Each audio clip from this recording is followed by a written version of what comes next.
Hey everybody, welcome back to this thing that I've been doing. It is another episode for you to listen to. But before that episode, just want to give a shout out to my sponsor, Haven Cottage Investments. You've heard the drill. I've said it a million times.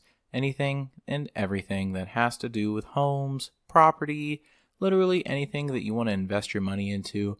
If you want to sell, buy, houses, whatever it is, you want to lease a house out, whatever, anything and everything, financial advice, you want a second opinion, really just you want to chat about the up and coming things happening in the property game, give Haven Cottage Investments a call. All right, literally anything and everything you need, all in the descriptions down below, contact, emails, phones, everything. And without further ado, here's the episode.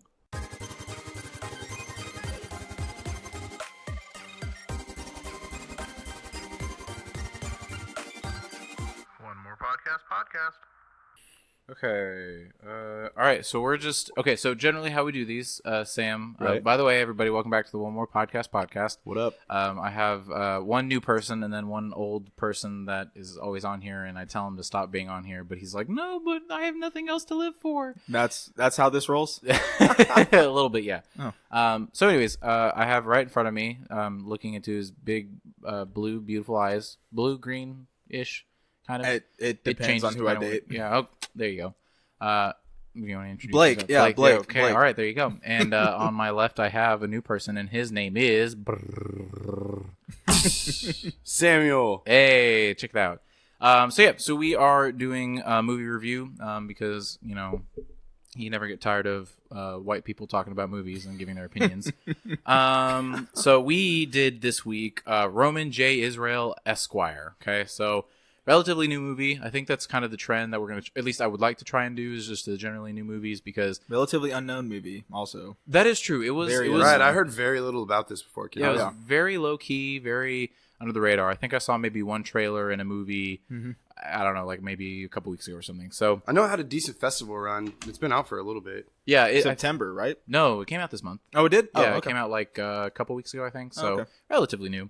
Sam, generally what we do is we just kind of start from beginning of the movie to end of the movie, just working our way through talking about what we thought of it. So without further ado, what we were talking on our way here was the trailer versus the movie. So just right off the bat, whenever I showed Blake the trailer, he was like, "Oh, well, I know the movie. That's it. That's the only thing I know about." Right.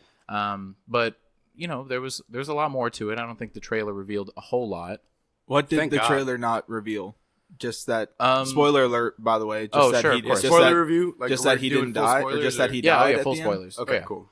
That's the only his Well, relationship no, with Maya, and he died. The relationship with Maya, he died.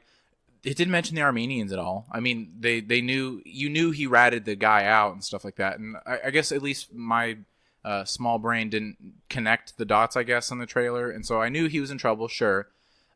But I mean, even then, that third act was like only the last. And I was looking at my phone to like because I was making a mental note of like, okay, when is this going to happen? I think it was like the last 20 minutes of the movie is when he start getting when he met the client that he ratted out essentially. Right. So that was like towards the end of it. So you still had a huge chunk of like the start of who Israel was. No, it was a lot of build up. Yeah. Oh, for sure. Until shit hit the fan. Right. I didn't expect it to be. It was like pretty much entirely a character piece. I thought it was going to be a lot more explicit social commentary, and it ended up just mostly the social commentary was just very much built into. Oh yeah. Just the pure character piece and just pure Denzel. So it made it look like a biopic. Like Right. it honestly made it look like another Pursuit of Happiness kind of movie. Right. And I I thought had no it idea it wasn't. for Like- like 30 minutes until I looked it up on my phone during the movie. And no, this isn't based on a it's just person. It's just I was thinking that once he had that really big case he was talking about, because that seemed like it would be very groundbreaking if it was real. So at that point, I was very much considering like this probably isn't real. well, at that point. But the way Denzel. First, can we talk about Denzel's transformation? Okay. Oh my God, we'll dude. get We'll get to that. We'll get Okay, we'll get to that. But so taking it back to the beginning. The first no, don't apologize at all. It's okay. Fucking ruined the podcast. Yeah. dude. God, Blake. Jeez. Cut it. Start over. This is all I have to live for. Please don't. This is our ninth take, bro. I'm not starting over again. All right. So one thing I just wrote was the immediate 70s wardrobe. I thought Denzel was, and it was so, because that threw me off at the very beginning of the movie, was I didn't know that this was set in modern age, because I thought this could have been maybe early 90s, late 90s, and then like he flips out his phone, and then that George guy or whatever his name, was his name George Pierce. George Pierce, yeah. He flips out an iPhone, and I'm like, oh, okay, so this is just modern time. He's just kind of stuck in the 70s. He's in the airport, and it's like there's heavy security, so it's post 9/11, but he has a classic iPod. Exactly. Yeah, so I was just like, okay, where are we? What's going on? So, and I thought that was interesting though, because I thought that was from going into the beginning and seeing how it could very clearly be set in a 70s era until you see these cues from the outside world is very evident of how he lives in this time. Added he to lives his character. in the past. Because he was, just to be clear, he was like an advocate or he was a civil rights leader. But it was still within the litigation and legal world. Right. Yeah, so when he was younger in law school, that's when because you saw the pictures on his wall of him with the microphone. Kind of like a Bernie Sanders-esque. Yeah, except more, sure. And actually fought for stuff. And not Jewish. Yeah, like they work with the leaders of to my understanding, they work with the leaders of the activist movements as far as like legal requirements for here's your First Amendment. Safely. Don't do this. Right. Don't do that. Right. Okay. Right. All right. So, what did you think of his monologues? I feel like a lot of the times, he would break off and just be talking, and it wouldn't be. It was very the actual conversation between two people, and specifically him and someone else. It was very much just he was talking, they were there. So he's on the spectrum. Yeah, I was gonna say, and that was also another thing. Autistic. He's autistic. Yeah. And is this just your making the inference? The same director that did this movie also did a movie called Nightcrawler. Yeah, Jake Gyllenhaal. Yeah, and Jake Gyllenhaal is kind of weird, kind of spectrumy in that movie too. Okay, and so what Denzel said in a Variety article that I was reading was he went and talked to Jake about, how do I go about doing this, and Jake gave him some pointers. Dan did. Dan did the movie that Jake was a boxer, the newest movie with 50 Cent. I cannot remember the name of that. I know what I'm talking about with Rachel McAdams. He, like, beat his wife and stuff. I never saw his wife got killed, and it's just a cliche boxing movie about rising back up. Okay, but it was really good. But the same director directed this movie, and that's how he got to talk to Jake about it. But this guy did do Nightcrawler. I don't. The director? I'm sure he did. Because I'm pretty sure it was the writer and director for that. But it's Dan Gilroy, right? Yeah. All right. So he did Nightcrawler. He did. Okay. And Real Steel. Remember Real Steel? Oh, there you go. Was that a robot movie? With Hugh Jackman? Yeah, Hugh Jackman. That was another boxing robot. Okay. Yeah. All right. But and that's how he got to figure out this character, and obviously the gaining weight and the surgical gap in the tooth and all that stuff. So he definitely right. I think he was just natural. Do you think so? Because I thought he would have taken off his shirt at the beach if he wasn't wearing the fat suit. I think that's part of his character. Part of the character. Yeah, that makes sense. He enjoys. I guess he really likes that shirt. It was a dope shirt. I do that. It was a good shirt, man. I still wear shirts. True. I'm like Obadiah, or what's his name? Obadiah's from Arrested Development. Yeah. He's never nude. And never nude. Never nude, bro. Never nude. All right, so. This character knowing the story or knowing the trailer, I guess. In Sam, you didn't see any because I know you were going to see Justice League, and then you were like, "Hey, come see this movie instead." Well, because my party went to the wrong theater, and it turned out to be one of the best mistakes I've made all week. There you go. I made a lot of mistakes this week. So, but you had no knowledge going; you were just going in blind. Right? Totally no, blind. I'd seen like maybe a preview in passing while I was not paying attention. I knew it was about Denzel Washington. I thought it was in the 70s. Okay, yeah, exactly. Right. So knowing that, did that ruin the story for you, Blake? Because I thought it was great because I kept track though, and I'm waiting on because I knew from the trailer I'm waiting on the repercussions for his actions. Okay, like that because in the trailer you heard George Pierce saying you can't run from these people, like you can't just walk out of this, right? And so I was waiting for that. I didn't expect it to come that quickly after, like 2 minutes after. Right. But and so I was just waiting on the inevitable either demise or resurrection of the Raymond. Raymond. No, not Raymond. Is his name Roman? Roman. There you go. Gosh. All right. So real quick, we'll just do a quick synopsis. At this point, beginning of the movie, he works with a legal partner. and he's kind of the researcher, going all the information, knows the legal jargon, all that kind of stuff. And then his partner was the guy who actually went into the courts and went in and actually defended the criminals, so to speak, quote unquote criminals. Defendant, sure. So anyway, the guy gets a heart attack, and then he is forced to leave. They close down the not a company. What are they called? The firm. Firm. Thank you. Because they were doing a lot of pro bono work, right? And that's just how he was as a character. He didn't want to exactly because it was about helping the people. Mm-hmm. So then he essentially goes on this, and which I thought was probably one of the most depressing like moments in the movie, where he's just going company after company, and he's just like calling these people. Of course, I know I wouldn't be calling you if I don't have a job. And then especially the I got cuts to him having the job that he didn't want. Exactly. No, I got choked up when he was talking to Maya. Yeah, that's hurtful. Okay, so real quick, we'll touch on that. That was hard. Sure. A lot of movies, I think they try and emphasize the sad moments with the background score and stuff like that. It was just quiet. It was just totally this. Quiet. Right. Let man Denzel do his thing. At the end of his ropes, and he's just like, "Look, I need help. I need to get paid something. Please, I want to help." And she's just like, "I can't help you." And he's just like,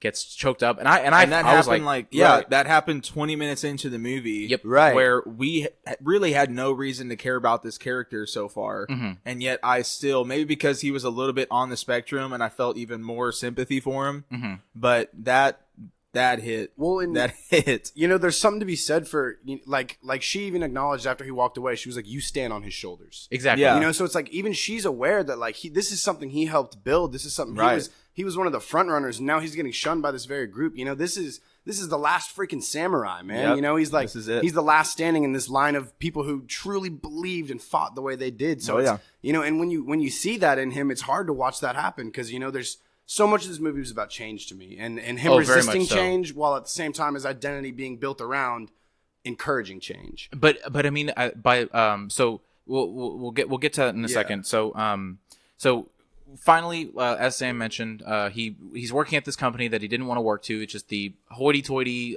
legal firm that does literally everything, costs way much a lot of money, and so.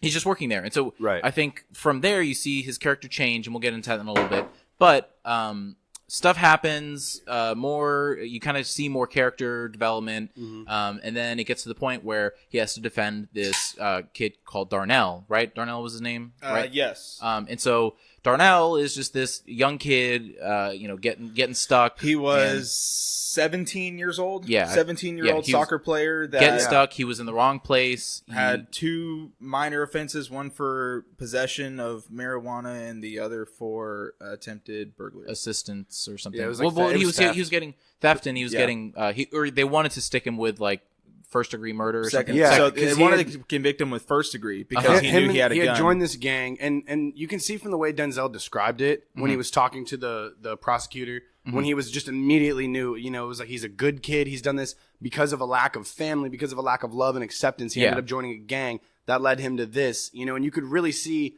immediately that he understands the plight of these people because he's been there and he's been with those people his whole life. Right, exactly. Or he understood how to legally get a prosecutor to as well go his little plea bargain down. I don't know if that was his motivation, but that for a second, that's it's what both, I kind of right? got. I mean, yeah.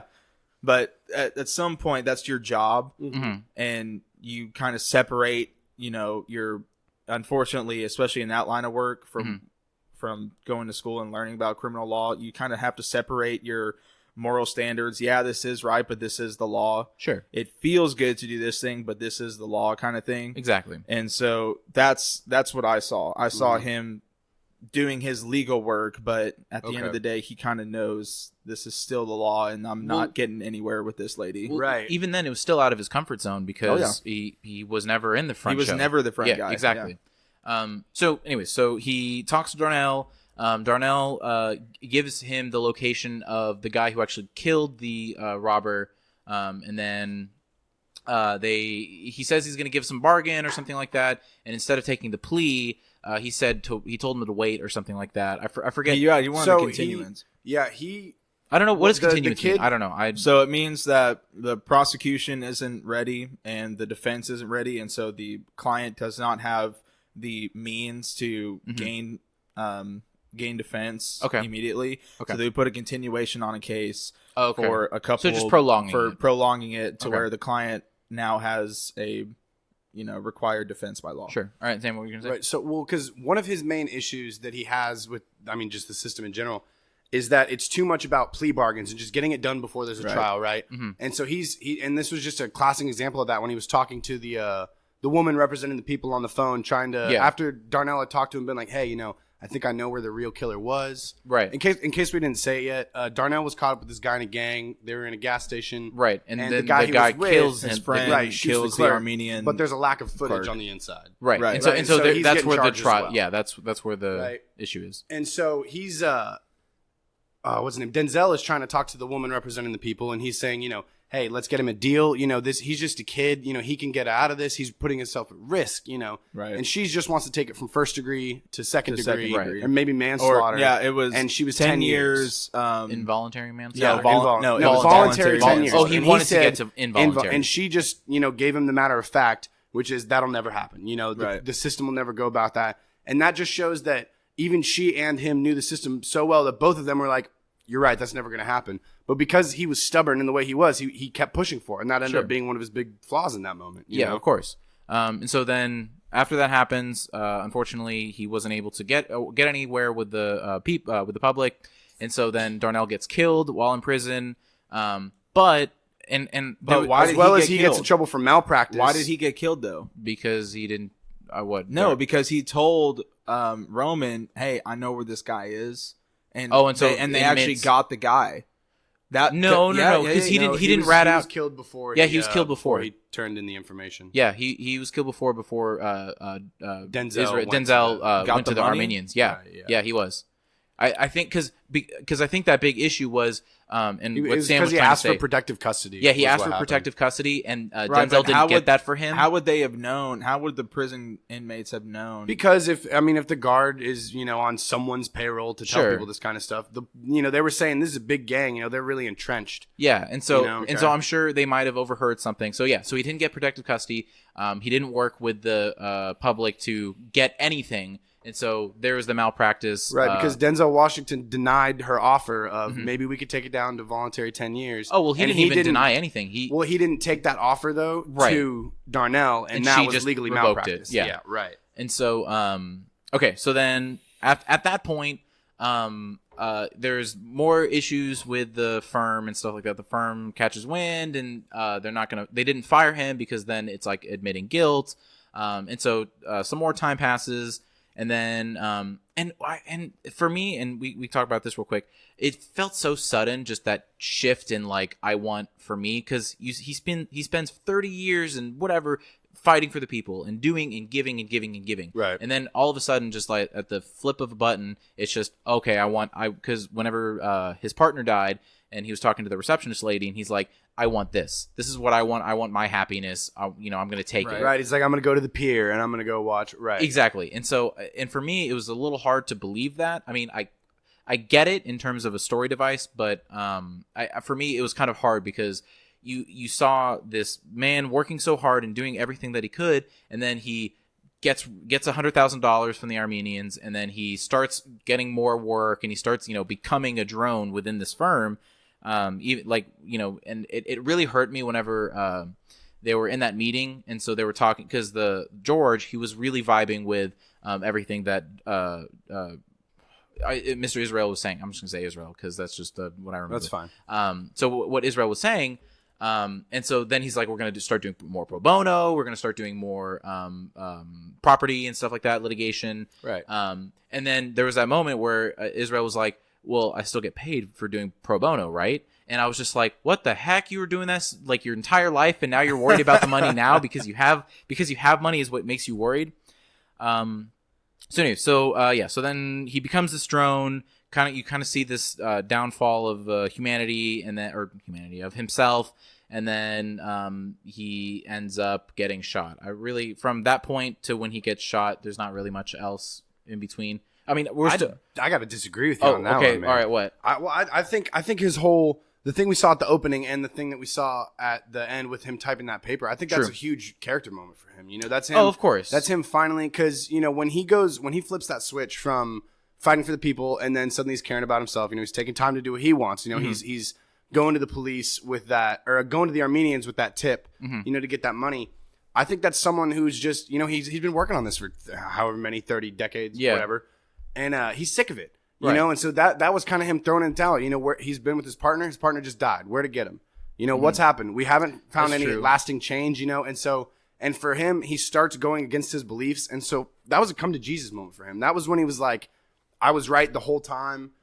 This was wrong. This recent outburst that I've had of character was not who I truly am. Like, I'm a hypocrite. I need to be disbarred, One of my favorite lines in the movie was, it's the only note I took. I did not remember to take notes. Oh, it's all good. He said, freedom is something you can only give yourself. And I think that's very true for what he felt was his level of freedom at the end he wrote that memo to disbar himself. He gave all the money back to the Armenians plus IOUs for 5,000. Right. And that was, to him, it was okay for him to die then, because to me, at least, that's how I feel, because he had absolved himself. To himself, he had taken away his sins, and he felt clean. And I don't know. I thought that was a really important moment for him to finally sit down and even just type it out because of the person he was, to get it on paper. True. I hate what I've done. This is wrong. It's like fucking Louis C.K. coming out and being like, I did this. It's wrong. And I accept whatever punishment is necessary for it. True. And I think that's a very mature character decision. When they started the movie, when he was typing out that till getting to that, didn't it ruin it for you? Not even a little bit. You think it worked how they pulled it off with the movie? People go and see Titanic. They know the ship sinks. Well, true. But it's not about the ship sinking. It's about what leads to the ship sinking and the stories behind it. And that's what I was trying to explain to you, Blake, was because even though you saw the trailer, it's still the movement. Yeah, no, I'm not. Yeah, I wasn't denying. Oh no, and I didn't think. No, Blake, you're a horrible person. But I know some movies when they do like the flashback type deal where it's like you're here. Movie. Now we're back to where we were at the beginning. Yeah, I'm just kind of. I'm not a big fan of the whole 3 weeks earlier motif. I mean, if it works, it works. I think it worked very well, but I don't know. I guess I'm kind of tired of that. Just no, it is played out to an extent. Sure, I'm trying to think what other movies do that. I can't think honestly. The Prestige. I know that's one I watched recently that starts with that birdcage scene. Hacksaw Ridge. Yeah, we immediately see Andrew Garfield getting pulled off. Anyways, a couple more things. I've got way more to talk about. But as well. It Follows did that. Oh, I didn't see that movie. Dude, brilliant horror movie. Brilliant, like classic. That's a different podcast. All right. So one other thing totally forgot to mention was his legal pressing case. I know we kind of slightly pulled over it. Was the years in the making to send to the United States government to. It was essentially a malpractice suit against the U.S. Legal system, right? And so this was something that he was working on for so long, and then because that was his Sistine Chapel, exactly, and because he turned into this drone, he now whenever George was asking about it, and whenever George was, and that's what it hurt me was when. Israel pulled back and he's like, look, I'm just gonna do it for me. Everyone else around him, Maya was her name, Maya and George were like, well, tell me more. Yeah, exactly. Tell me more. I think you're inspirational, blah blah blah.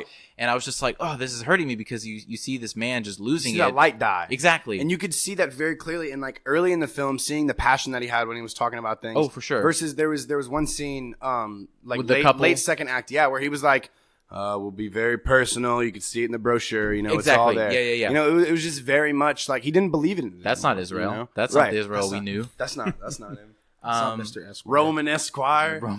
Absolutely doing whatever necessary to get Esquire on the end of my name. That'd be a badass band or rapper name. Roman Esquire. That'd be pretty good. That'd be a badass name. I think that sounds pretty cool. But yeah, so I think other than that, that's the whole synopsis more or less of the story. Yeah, pretty much. So going back, okay, so doing that, I noticed also the Walkman, or not, it wasn't a Walkman. I thought it was a Walkman because the headphone style. Yeah, exactly. But because he never felt the need, it's like, he's a necessity kind of guy, like he does the bare necessities that he feels like works in his system. So when the iPod came out, that makes sense because there's more songs. Sure. So it's more necessity thing, especially with his giant library, because he still has all those albums at home, so it's a necessity thing. Yeah, it was a really good collection. And I love that though. That just goes back to the whole thing where it's like it's him resisting the change of times that's coming, while at the same time being such an advocate for change that he feels like he's not getting. Sure. It's like all the wrong things are changing. Exactly. Yeah, you mentioned the quote, the standing on his shoulders when he was in that interview. I thought there was a lot of good one-liners. If you listen closely to what he was saying, it was... Oh, yeah, there's... Not to get, like, super... But not quite everything. What do you mean? Like you were saying earlier, some of his monologues got a little like... Wait, okay, what were we talking about? Yeah. You know, it's almost like... long-winded. Not like, that I would ever have an experience, but like, if you talk to someone that's tripping like acid or shrooms, when they think they have these like brilliant realizations, right? Mm-hmm. They'll try to talk about it, and they might get a couple one-liners out that's like, oh, that kind of makes sense. Sure. But for the most part, it doesn't add up. Sure. Right? Well, I think that's what you're seeing. Do you think it's... Acid, no. Sure. No, we were actually all on acid while watching this movie. Yeah. Then that's the way to do it. Man, Justice League was great. No, so I think also... partially, I think the problem was... Or don't necessarily call it a problem, but there was a lot of legal jargon. There was a lot of... It was just... Literally half of what Denzel Washington was saying was just legal jargon. That's a catch-22, though, as well, because I don't want... pure legal jargon I can't understand, but I don't want the typical someone says something and someone goes, in English, please. Yeah, exactly. And then they dumb it down for us, you know? Like, it's a catch-22 for me, you know? I agree. I think that contributed a little to that long-winded where, get the meat of what you're saying is there. And I think in the majority of his monologues / conversations that he has with people, I think the meat was there. It was just, but I guess maybe you could attribute that to just his being on the spectrum and just that kind of personality trait where he's going to go and expand on his thoughts and he's going to just literally barf out everything to tell you what it is. Yeah. And he's not going to, he maybe not be able to understand the social cues of just summing it up. All right, so the love story. I think it's always really interesting what they include as a love story. How does it drive the character? Stuff like that. So we talked about it in Hacksaw Ridge and stuff like that and have the significance and everything like that. So I think with this one, personally for me, I thought it was a throwaway love story. I thought it was just 100%. I didn't even know. I didn't even think it was a love story. Right, I agree. I was going to say, to me, I'd hardly even call it a love story. Uh-huh. To me, it'd be... I couldn't even take... I was going to say it'd be comparable to like Forrest Gump and Jenny, where it's like they love each other, but they're not meant to romantically love each other. But even then, there wasn't that much depth in the relationship. Yeah, fuck Jenny, bro. I hate Jenny so There wasn't that much depth in the relationship. You know, it was more... the closest we got to romantic was when she asked him to go to dinner and he got excited, and then when he kissed her on the lips. Okay, real quick. That was a hilarious scene. That was very funny. Right, dude. I was dying. Right. So many great things just came from what I feel like was Denzel ad-libbing things. You know, like that's true. Physical things. Like when he got off the phone with someone he was mad at and he just sat there and shook his hand all randomly or something like that for a second. Like that is just... That's someone who's in character. That's someone who's dedicated to it. Like, I don't know if that's directorial cues or not, but it didn't feel like it at all. Which is really what you want either way. Exactly. So there was the date, and she called him a few times. Right. You know, I feel like because she was, I guess you could say she was part of him coming to his senses, and you know, in what you said, the coming of Jesus and stuff, coming to Jesus, not coming of Jesus. There was not a coming of Jesus in this movie at all. This is non-religious. But we're leaving it open for sequels. We are definitely someone's going to take up Israel's mantle and continue on the litigation and then become Iron Man. Okay. Mm-hmm. Anyways, for what was I was going to say? Oh, okay. So the racial undertones, and I think we kind of skimmed over it, and I kind of want to get into a little more into that. I didn't think it was too much. I think there was. But it wasn't like, and I think Sam, you mentioned this earlier. It wasn't like a racially motivated movie. It wasn't like we're making a stance. But it was, I guess, it was more honest. Is maybe the way to put it. I saw a poke at activists today. That's what I saw. Yes. So, so you saw the young kids that he was giving the seminar to or trying to. Mm-hmm. You saw him being very old-fashioned, and that's how he is. Mm-hmm. And if you look at protesting today, it is not the same as it was when in the 50s and 60s when Dr. King was protesting. Sure. It is completely shifted into something more violent, and people aren't able... Let me put it this way without getting too political. Mm-hmm. Right. The people that are protesting, specifically at college campuses, are protesting for things that that they may believe are hardcore political beliefs and whatnot, which is fine. Do what you want, but the way that they're protesting is not helping their cause at all. And that's I saw that undertone. Yeah. It was a poke at these kids that think of themselves as the new high and mighty PC activists, like in the 50s and 60s. True. The only difference is the 50s and 60s actually accomplished something. Well, and I think you're absolutely right on the nose there. And I think there was a really interesting when he was like, I see two girls standing. Why are no guys standing up to let the girls sit? And they were like, that's sexist and gendered. And that, there's a point to be made there about what you feel, the effect of that kind of casual, sexism, if that's what you call it, is. But at the end of the day, what the key difference between them is that he cared about the intent. He cared about what's right with people. And, they're looking at semantics. Their activism is a lot different. It's about saying the correct words. And he's like, and that's why he stressed that. They said, but it's sexist. And he said, but it's polite. And they said, but it's wrong. And he said again, but it's polite. Yeah. Because for him, it wasn't about, women are lesser than, or I want to talk down to them. It was just, hey, why don't those guys get up for her? Right. And to me, I think there's an argument to be made if you want to, try to find sexism within that. But I don't feel like the intent from that came from a sexist place at all. Not at all. And I think that highlights, a big difference between what activism has become about and what it was about. It was about human rights and, equality for people. And it's become about making yourself feel good. Right. That's essentially how I feel. This is getting kind of touchy political. No. I love it. So I just want to tangent it real quick. Right. I'm just going to throw a statement out there, and then you can give your 2 cents. Okay. If you want. You don't have to. All right. I'm not saying dogfight. But one thing I've noticed, especially probably in the last, let's say like 5 to 7 years. So, again, big strides back in the day, pushing the boundaries, doing everything you can to bring, everyone's playing field to equal grounds. I think at this point, it's kind of gotten to and I say everyone loosely, but for the most part, I think everyone is treated equally. I think for the most part. Disregard individuals being racist and disregard groups of people, but as people will always rape. Well, sure, of course, and you can't do anything about it. It's just like a metaphor. Like there will always be evil people. Exactly. So, but in terms of, I should have had context before I threw that out there. Everyone will always people will always rape. All right, but in terms of institutional, right? And sure, you do have, like I said, you can, and there is an argument to be made for institutional racism and stuff like that. But you believe in like the goodness of humans to the point where like people tend to just treat people as humans. Exactly, and so we're at that. We're at that point, especially now. Exactly.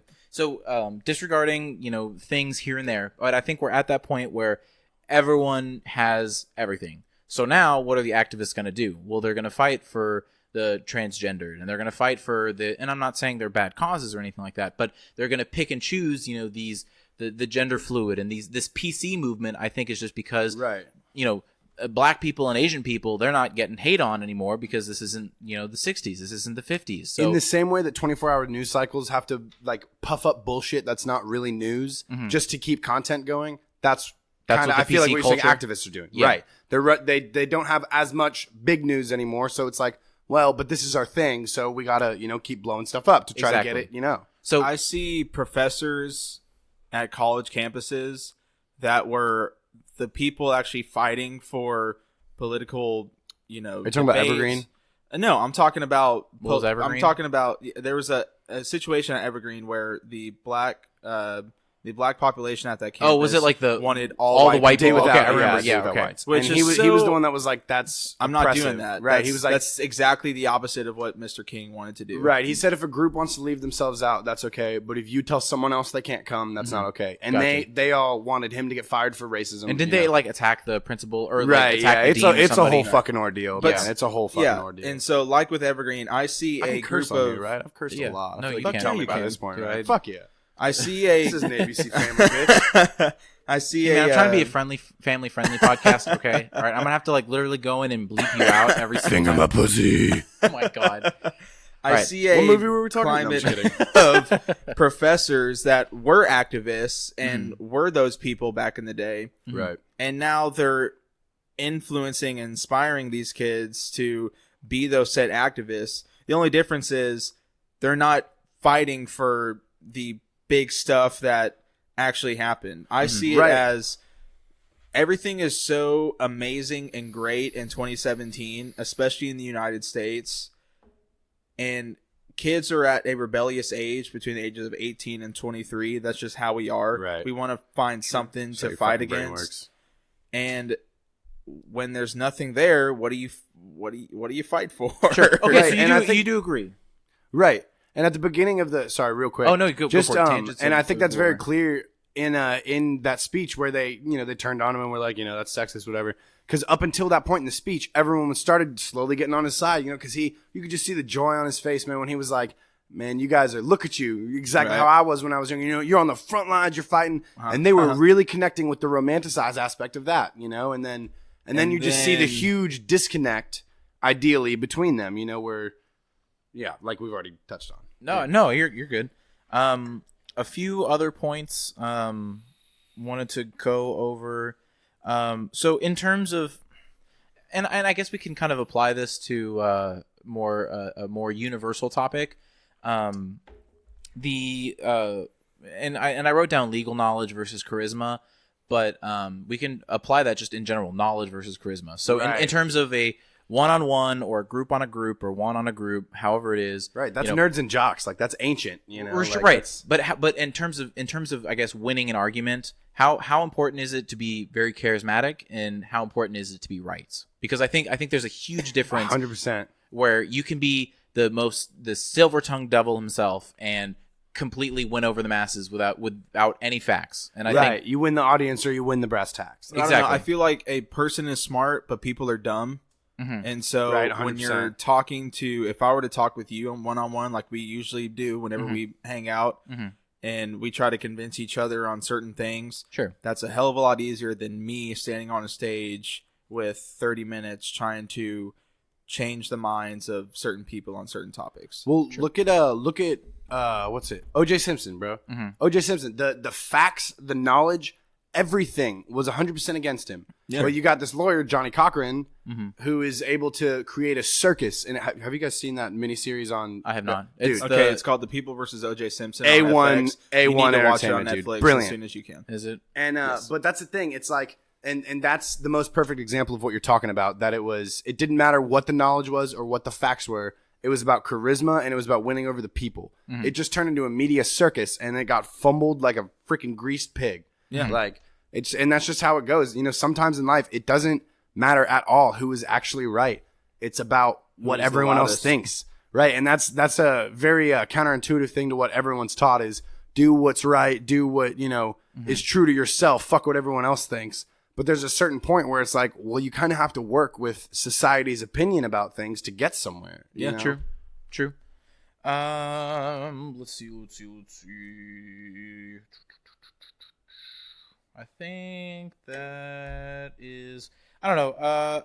I wrote, I guess, multiple times that I just got pissed off that he was just kind of losing his character. I don't know. We've already touched base on it. And you can see that visually in his, the way he updated his whole wardrobe too. He put his afro down, man. That's true. He was the less of the free spirit. He got new headphones. That's true. He got suits. Yeah, and he became more of that corporate drone. Oh yeah, right. And also, fell into the system. Real quick, worth mentioning. Go for it. I thought that the cinematography in this movie was brilliant. I thought there was a lot of great shots. Disagree with you. Really? You have to disagree. I will say that there were a few moments like at the date scene when he kind of zoned out and it focused in on him and then he had that about heard the desert scene. Did you like the desert scene where they did the spinning around him? Yeah, that okay. But those are isolated. I think because when you take a movie, and I'm going to use Birdman because I like the movie, Blake, as much as you think I don't like the movie, that it was consistently from start to end, a great shot. It was a great shot, great film. They made it look awesome. Okay, I think that is really good cinematography. Brilliant. But in terms of, except for those few moments, but I think every movie has that where you have a few shots where you're just like, wow, that was really awesome. But from start to finish, it was okay. I'm not saying it was bad. I don't think it was super awesomely great. When I think cinematography, I mostly think, and this is probably just me not knowing the correct word for what I'm thinking of. It's okay. I'm thinking fake news. It's all good. Fake news. I'm thinking parallelism in shots, like not necessarily just parallelism, but I'm thinking just everyday shots. Random when he's walking a corner and it starts with the middle pillar on the corner, barely off center, and as he turns the corner, barely goes off center just to give you the feel of going around the corner with hardly changing things. I thought there was a lot of great parallel shots, a lot of great, panning from, this ocean where he's tiptoeing in and then going up and just making him feel so small and isolated because that's how he feels, That's true. I thought there was a lot of shots like that. All right, I'm just a dumbass and that's just... No, not a dumbass at all. No, not even a little bit. I saw yeah, go ahead. Sorry. No, you good, man. I saw almost a flashback to a 70s style of cinematography to where all of the walking down the street scenes were 100%. very 70s-esque Chinatown kind of cinematography. Real quick, I want to insert. Did you guys notice how he walked? He walked really funny. And I don't know if that was just his own Denzel Washington personal choice, but like the one thing that stuck out, which why I wrote it down, was whenever he was walking back to his apartment, I forget in what scene, he literally did just a 90-degree turn and then like as a robot and just walked. I think it was in the beginning. It's because of his autism. Okay, so you think that OCD-ness, you see how he kept all of his office stuff. He would eat a peanut butter sandwich. That's true. Every single day. That's all he did. He would eat it really particularly, and so that was a part of his going further into the character. Right, dude. There was so many good things that Denzel did with this character. Oh my gosh. Yeah, can we talk about that? Sure. No, and okay, we're before jumping to that. Ahead. I think it was a great choice not to mention anything about autism. It's just one of those just things let him that's be. It's in the back of your head. Right. If you catch it, you catch it. If you don't, you don't. Man, here's the thing. You know what the word for autism was until like 1950? Eccentric. You know what I mean? Like it wasn't like these people have always existed. It's not like autism didn't exist. We just thought they were a little kooky. Right. So I think there's something to be said for normalizing that because it's always been normal. We only recently unnormalized it. Yeah. Only recently did we start pointing it out like this is a mental disability instead of their brain is just quirky. Right. And I think that's something that this movie did well by not mentioning it was to just allow it. They have their quirks. He has his things that he does, but it doesn't define his character so much as it's just one of the pieces of his puzzle. True, I agree. So you I know we totally tangented from what you were saying about the shots. I don't know if you remember what you were going to say. Oh no, I don't. Okay, it's all right. Though. No, that's all good. I thought it was a well shot film. Let's just say. And I agree. I will say there wasn't a lot of score. It was mostly just music, like they play song here and there. 70s R&B and soul. Yeah. Exactly. I did like that. And I guess it's just because he's in that 70s and his whole iPod is filled with the 70s music and stuff. And like it gave it good vibes though, without being Guardians of the Galaxy and just being like, remember this song? Remember this song? You remember this song? Right, exactly. Because it doesn't rely on remember Star Wars. Yes, dude, exactly. You need to play Fractured Butthole. I will remember play. Hooked on a Feeling. Ooga chaka. Yeah. No, honestly, I remember Ooga chaka. And I think and again, I don't know if we're just speculating and being the snooty critics that we are, but I thought it was really nice that there wasn't score. And again, I don't know. I'd have to. I don't think every movie needs it. Exactly, and I think that made a lot of the the more emotional, either the monologues or the crying. Like literally, I think I wrote down literally anytime they cried, there was nothing. It was just them in the room when the woman at the date at the restaurant. It was just restaurant noise, and that was it. And I think that made it a lot more powerful. And then when he was in the room with the guy that he put in jail, it was just him and whatever. And he's like, man, that was tense. I know what you did. There was a lot of moments of tension in this film that didn't fully pay off. Really? Like what was the other one I was thinking of? Shoot. Oh, the guy's following him in the car. That was, and I think that was perfect because if you haven't seen the movie, it's later in the movie after he has gotten this reward money for this guy. He knows the criminal knows it was him. Right. He's bailing. And he's leaving in this U-Haul truck, and he notices his car. Wait, was he following him? I'm sorry to interrupt. Go ahead. Was he moving, or was he actually running away? No, he was moving. Okay, so he was moving to the new apartment. Okay, because I didn't. Right. Yeah, because at first I was like, oh, he's just booking out of Dodge. Right. That's kind of what I thought. Okay, all right. So, but he was actually just moving to his new apartment. But him walking around and looking over his shoulder all the time. That whole scene, just I feel like perfectly put us in his shoes because we were the same way. We were like. That could be any car. Yep. Oh, I thought it was. I thought it was. Right, exactly. Me too. And in the trailer, they depicted it that way because it was literally in the trailer. I love the movies are doing that now. I love that they're fucking with us with the trailers. Exactly. Man. He was like, he immediately as soon as he got the money, and then the guy was like, "I know who you are. I know where you are." Then it was him running away. Well, and the trailer made it seem like he was. This wasn't the only time he was doing it. Right. Like the trailer made it seem like really? this was that's what it seemed like. It was a pattern of the criminal trailer behavior. made it seem like a kind of Wolf of Wall Street. He was going to be a dirty lawyer. Yeah, he's going to be a dirty lawyer and keep doing this, and that's when Colin Farrell was going to be like, and then it would catch dude, up you with can't run from these people, kind of thing. Right. But you've always been able to run from the other ones. Yeah, that type and of so thing. but I didn't. After he did it the first time, I expected the next. Oh, okay. sure. What's the next client they're gonna do? Uh-huh. But no, it was just that one incident. Well, that was kind of a letdown for me. Really, I wanted to see a pattern of horribleness that he's doing or law breaking. Was that just because you want a big drama epic film, well, or is no? It was just an expectation from the trailer, and I fucked myself on that. Well, that's the thing, because that could have been. It's kind of the exact opposite of that, almost. Because you have to think something like Wolf of Wall Street is kind of a redemption story. It's the downfall, it's the train wreck. I didn't, but I didn't like the message in Wolf of Wall Street at all. Right. Me neither. Movie. Well, I liked Wolf of Wall Street. I liked the movie too. But I hated the message. This could be a movie about him that he's been on a series of career bad decisions like that, and then maybe he finds redemption, or it can be the opposite, where he's been on a series of good decisions, and then one big one just to screw him over. Sure. Right. So I totally see where you're coming from. Where it could have been two different types of movies, and I like that. I like this one because it was because that just shows I'd watch purity the of too, him. though. I'd watch Denzel as a '70s dirty cop, go down, dirty lawyer. I'd watch that. Get dirty, get dark. Cool. I think that'd be awesome. But yeah, no. I guess American Gangster. Did you ever see that with Russell Crowe? Okay, we'll watch that. Hell yeah. Did we see that one, Blake? No, we haven't seen American Gangster yet. Okay. What was the one?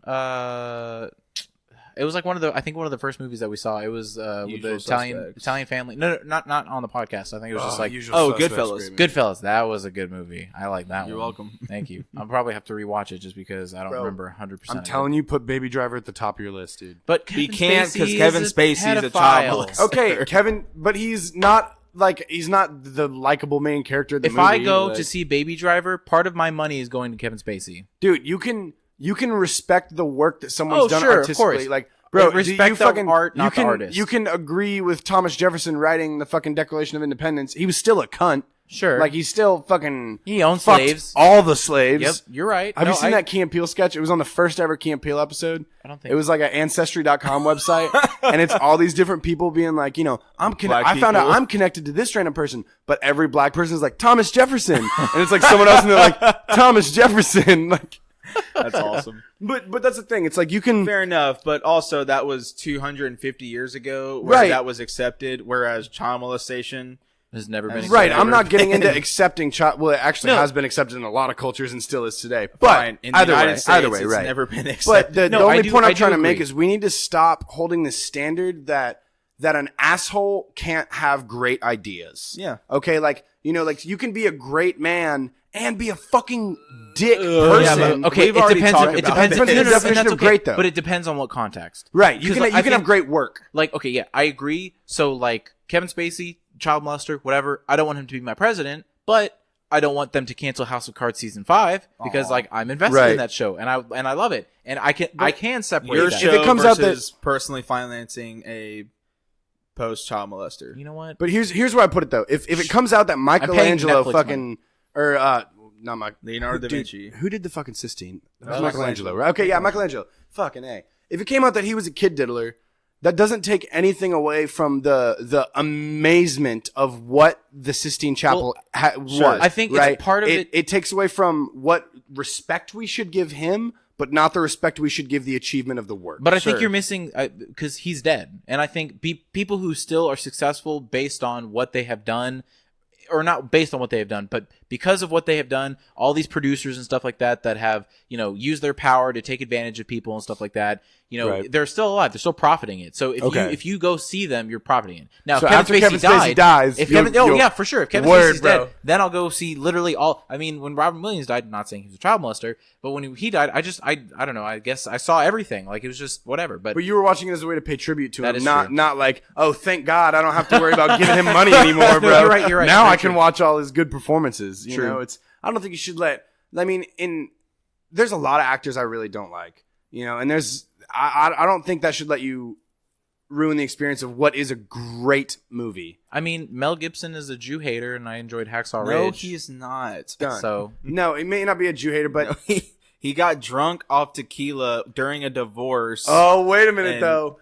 Kevin Spacey got drunk. Yeah, and he... Fair enough, but saying kike or versus touching a 14-year-old boy. Right, they're not the same crime. Kike. Right, they're not the same crime, but not everything should be judged on the lesser of two evils as well. Fair enough, but in a legal sense... I don't think alcohol excuses anything. So I agree. I agree. Yeah. I agree. So Mel Gibson is a cheerleader. Can you charge someone for saying a racial slur? You can't charge him, no. Can you charge someone for touching a 14-year-old boy? Yes. Yes. Guess we're done here. Well, I guess you can charge someone for saying a racial slur, though. It depends on the context. If it incites if he's committing an act of violence currently. But is hate speech only... No, a hate speech can never and never will be charged in a criminal court case. Okay. That will unless never you happen. incite violence. Right, unless you're committing a act of violence during it. Okay. But even if you... But even in So where's the line? Like, the line is touching 14-year-old boys. No, that's it. No, but where's the line of like? So that's 14-year-old boys. Not okay. Right, of course, I'm not. And no one here is making that argument. Actually, touching 14-year-old boys is okay. I'm just kidding. Right. No one's making that argument. But that makes it so I'll never watch one of their movies while they're alive. If that's the argument, here's my thing. Well, okay, what about Louis C.K.? Saying kike. What about Louis C.K.? He did the jerkily dirkily. Yeah, and I haven't watched a special of him. And you're not going to? Don't think so. Really? Just because of that? Because you got to understand, Yuval, and you know my opinion on I understand. sex offenders and child molestation. Well, I have a zero tolerance. Right, child and I'm not going scum. to fund, with my hard-earned money, somebody that did those horrible things. Okay, fine. What about this? What about this then? What if you watch it for free? That's true. Would you watch it for free? I have it on DVD. What if we watch it for free? Then there's no argument of giving money to anybody. It's already been spent. Then my argument turns into a moral dilemma in myself where will I try to watch and attempt potentially like and try to tell other people, hey, watch this movie with a child molester in it, and I refuse to do that. Ooh, Blake has a point. I don't know if I could do that either. Now that, because I was like watching it, enjoying it, but then we're going to talk about it, and then we're going to give a review, and then people are going to listen to it. I refuse. There are 53 people out there who listen to me, and right. I don't know. And if you, and I'm not judging you if you want to watch. You are. No, I'm not. You're going to totally judge people. No, I won't. You're judging Sam right now. No, here's the thing. No, we respect each other's opinions. Like, I totally respect your feeling of like, I feel like morally, like I'm just not okay with that. That makes sense. And that's, I can't tell you you're wrong for that at all. I just personally have a different opinion on, I'm cool. I keep people's, their work and who they were very separate. And I'm not saying that's like the right way either. It's just a difference of opinion. And that's as different as a favorite color. I don't know. I guess Kevin Spacey kind of hit home.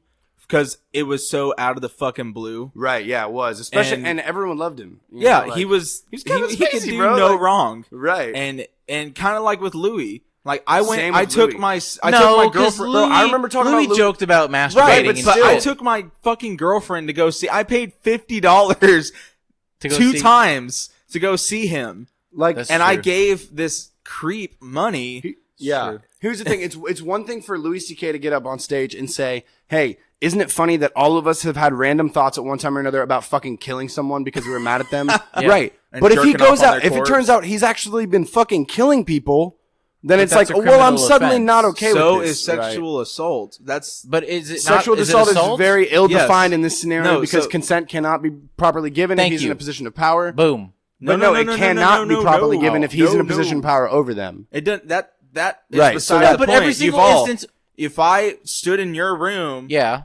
and I didn't ask, and I fucking started jerking off in front of you. But he did ask, was the thing. Yeah, and he did ask. And the first two girls that were on his comedy tour didn't say anything, and he whipped out his cock and started jerking. And they laughed. Here's where it gets tricky, though. And I'm not saying that was inherently the worst thing ever. He's okay. And someone was talking about that. They were like, what's his name? Ari Shaffir. They were like, Ari Shaffir's pulled out his dick plenty of times, and but that's the thing. It's A, knowing the context, and B, when you're Louis C.K., even if you ask these girls, can I pull my dick out? And they say yes. The fact that he was in a position of professional power over them and social means that it wasn't real consent. It's the same as fucking. Well, also, but consent can be pulled at any time. There's no 100% as well. Yeah, it's not a guarantee. But real quick on a side topic, we're going to stop talking about this. I love Ari Shaffir. I love Joe Rogan. I love their whole group. I love it. Yeah, and also Ari Shaffir's Jewish for like the 20th time. Oh my gosh, for real? Yeah, it's not like I said. Ari Shaffir. Breaking news. Ari Shaffir, total Jew bro. All right. what movie is this? Back to Yeah, right. Back to a Roman. If you're still listening, J. God bless your Esquire. soul. Yeah. All right, so real quick, I just want to talk about the car scene when he thought it'd be. That happens to me all the time, honestly. Like, I feel like if I ever do something assholey and then someone just starts following me, because that's happened before. Fun fact: we're gonna do a small anecdote here. I was going over to a friend's house and I ratted out this guy in prison.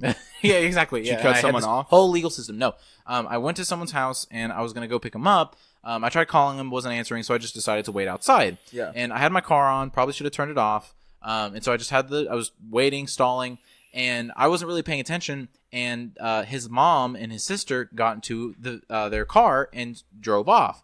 And I waited maybe for like 10 minutes or something like that. And I was like, okay, I guess something happened and I'm just going home. So I'm going home and I noticed the car is following me. And so I'm like, okay, I get into my neighborhood and I'm like, immediately. The car that pulled away. The car that pulled away, that was with his mom and the daughter. I was like, oh shit, what did I do wrong? So instead of just parking in front of my house, I'm like, I veer off and just make sure that they're following. Yeah. And then when just like he did in the movie. The key is 2 blocks. Exactly. And so I finally parked that's further away from my house. She flips the lights and stuff like that. I'm like, no, what? I'm not pulling over. Fuck you. No. And so, but I did pull over. No. And I'm sorry, Blake, that you weren't there. However many years ago. Give me my advice. Gosh, Blake, why aren't you there? No, Blake, I'm with you, bro. I'm like, I can pull over and then I'll get fucking murdered. Yeah. Like, well, I'll put anyways, my gun off. yeah, I'll I'm pull like over here. if I'm out front of the Obviously, police I didn't station. get Like, my I gun didn't off get safety.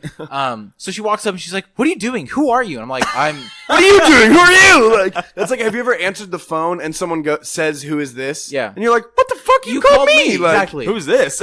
Right. Who's this? Who Do is you this? just follow people on the street and be like, "Who are you?" Like, But anyway, so she was. So I was like, "Look, I know your kid," and she's like, "Oh, okay," and she drove off. I would have lied. That was totally. Oh God, no! I'm here for your daughter. Not looking for that at all.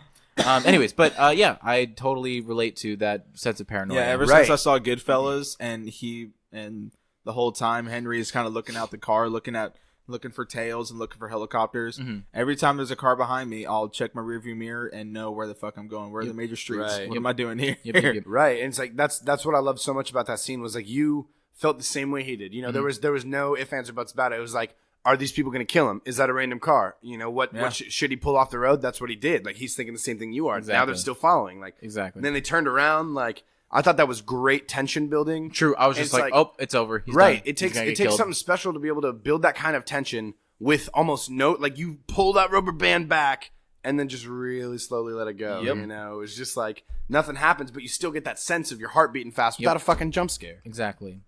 That's also another thing. I hate jump scares, but that's a whole separate conversation. I think there's a time and a place for jump scares, but they're way overused. Exactly.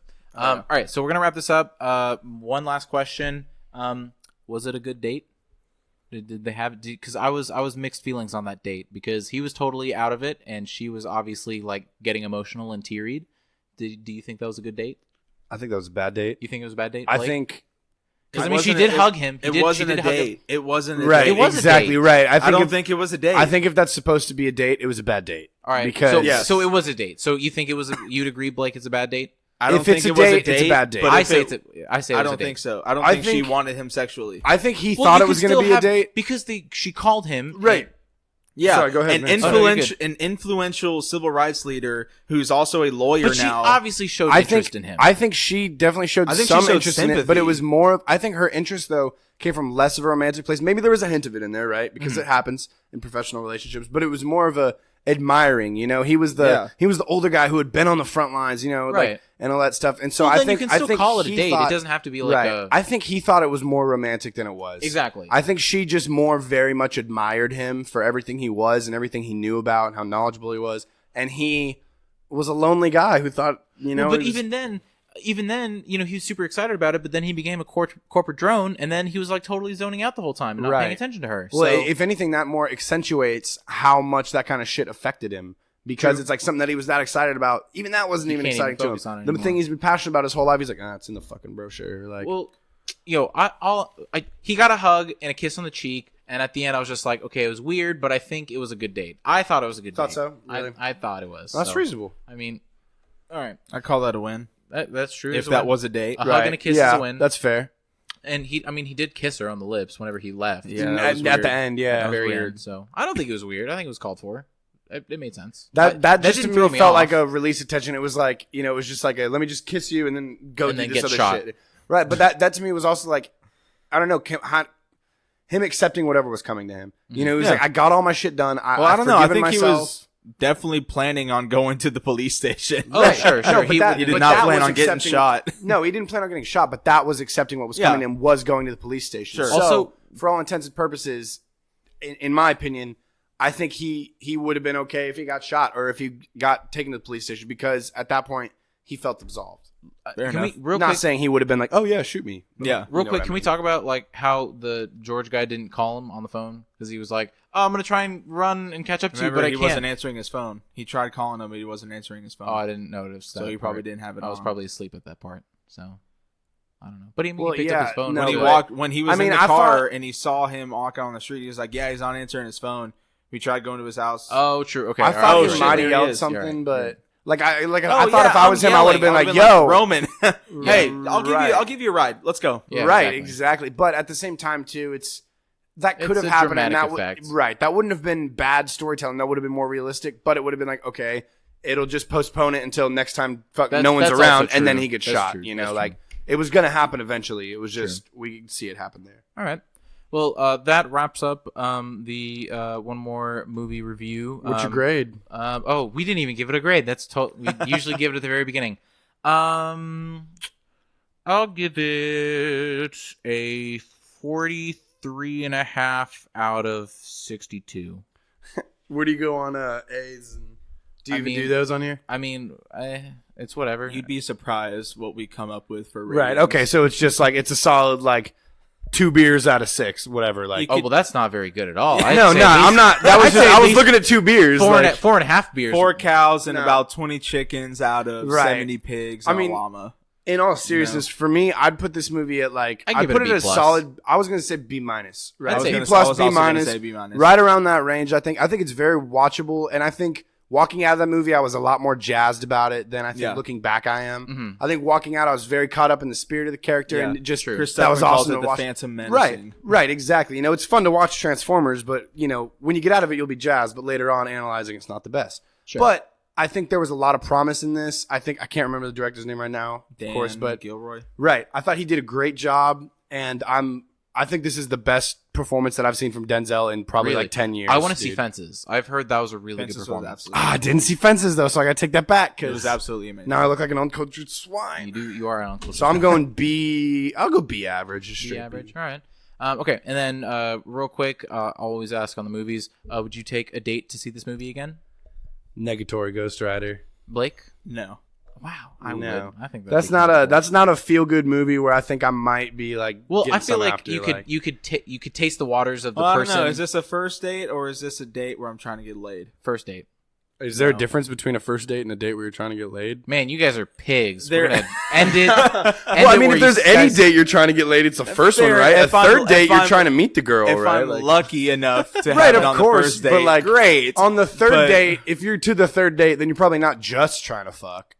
Man, you guys are horrible we'll have people. To talk about this later. No, that's good. If I'm horrible, I'm not going to waste your time. I'm not going to go 3 dates in if I'm just trying to fuck. Biologically, our program to do. I don't know, man. Yeah, I'm not trying to don't judge intercourse on the first date.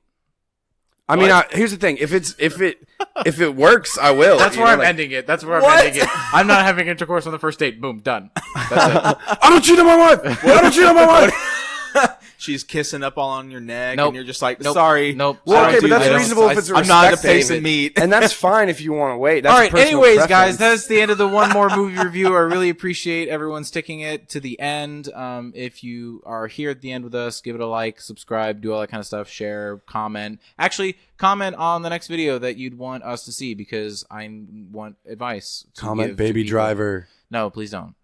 Sam, you're gonna go back and watch this. Baby Driver. Yes, bro. Make like 4 different accounts, exactly. Bro. Yo, you should do Baby Driver. Yeah, I agree with that guy. Do Baby. Kevin Spacey's not even really a pedophile. Like, age of consent is 14 in Alabama. Anyway. All right. Anyway, that's the end. Appreciate you guys. Have a great, fantastic day, night, whenever you listen to it. And that was the end of the episode. I hope you guys learned something. If you didn't, that's all right.